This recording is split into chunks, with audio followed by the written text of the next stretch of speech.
नमस्कार मित्रों, मैं कौशल उपाध्याय अपने YouTube चैनल गोमा एस्ट्रो में आप सभी लोगों का हार्दिक स्वागत करता हूं। आज हम लोग बात करेंगे कर्कोटक कालसर्प योग की। जैसा कि हम सभी लोग पिछले काफ़ी दिनों से कालसर्प योग के विषय में ही बात कर रहे हैं। हम लोग तक्षक कालसर्प योग तक की वीडियो देख चुके हैं।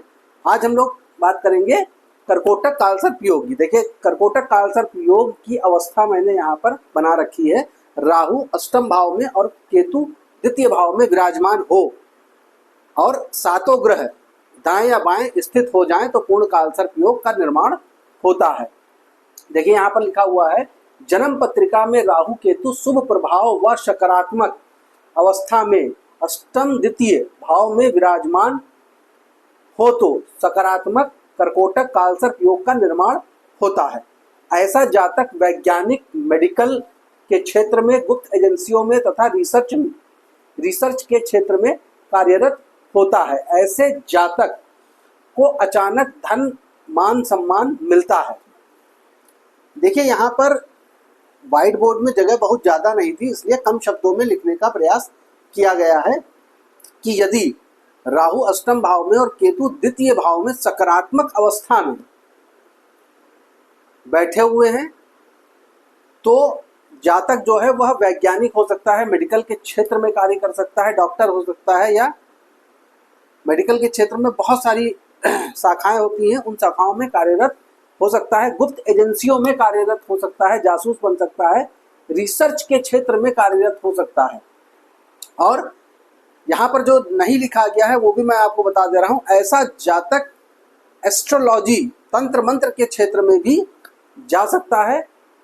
ऐसे जातक को अचानक धन, मान, सम्मान मिलता है। मतलब अकस्मात चीजों का घर है अष्टम भाव, तो जातक को राहु जो है वह अचानक धन और मान सम्मान दिलाता है। परंतु यदि यह कालसर्प योग नकारात्मक स्थिति में हो तो जातक को जीवन भर शारीरिक कष्ट बना रहता है।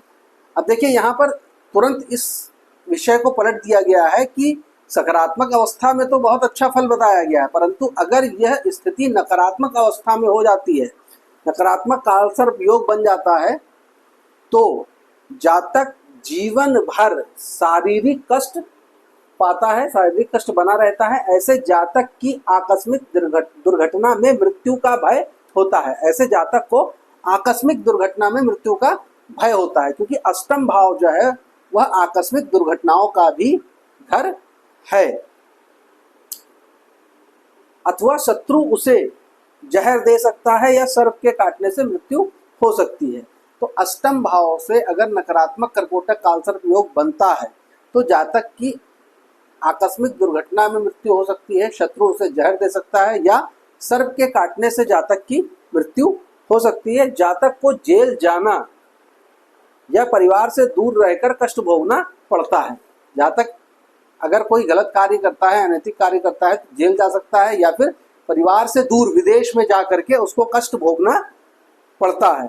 ऐसे जातक की स्थिति काफ़ी दयनीय होती है।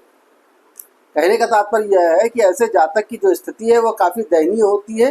राहु की दृष्टि धन भाव पर भी होती है और धन भाव पर केतु विराजमान होते हैं, तो ऐसे में जातक को धन की बहुत कमी हो जाती है और जातक भीख मांग करके अपना पेट पालने का प्रयास करता है। तो यहाँ पर इसीलिए लिखा गया है कि जातक की स्थिति बहुत ही दयनीय हो जाती है। ऐसे जातक की वाणी अप्रिय अथवा अस्पष्ट होती है। जातक बहुत ही अप्रिय भाषा का प्रयोग करता है और अस्पष्ट वाणी होती है। ऐसा जातक मन का काला होता है। ऐसे जातक का जो मन है वह हमेशा दूषित विचारों से ही ग्रसित रहता है, मन का काला होता है। जातक की पैतृक संपत्ति शून्य होती है।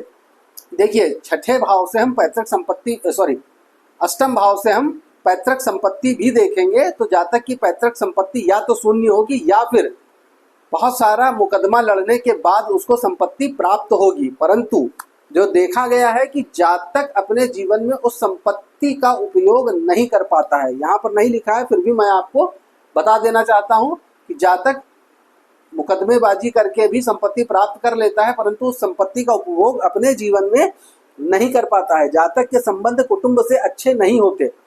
जातक का अपने परिवार, अपने खानदान, अपने कुटुंब से संबंध अच्छे नहीं होते हैं, जातक का पूरा जीवन रोग, ऋण तथा शत्रु से संघर्ष में व्यतीत होता है। देखिए यहाँ पे साफ साफ शब्दों में लास्ट में लिख दिया गया है कि जातक का पूरा जीवन जो है वह रोग, ऋण और शत्रु से संघर्ष करते हुए बीतता है। तो जिन लोगों की जन्म पत्रिका में नकारात्मक कर्कोटक काल सर्प योग है, पूर्ण अवस्था में या अपूर्ण अवस्था में भी है, और उनको नकारात्मक फलों की प्राप्ति हो रही है, तो ऐसे जातक लोगों के लिए हमारी यह सलाह है कि वह अपने कर्कोटक कालसर्प योग का निवारण करवाएं। अगर आपको जहां पर भी आप रहते हैं या फिर जहां से भी आप हमारा वीडियो देख रहे हैं, अगर वहां आपको कोई योग्य ब्राह्मण मिल जाता है तो आप उससे कर्कोटक कालसर्प योग की शांति करवा सकते हैं। अन्यथा अगर आप हमसे करवाना चाहें तो आप हमारे चैनल को सब्सक्राइब करिए और हमारी वीडियोस में थंबनेल में हमारा नंबर होगा, वहां से आप हमारा नंबर निकालिए और हमसे आप संपर्क कर सकते हैं और हमसे भी आप कालसर्प योग की शांति करवा सकते हैं।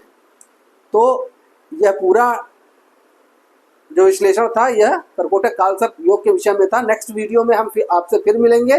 तब तक के लिए नमस्कार, जय श्री राम।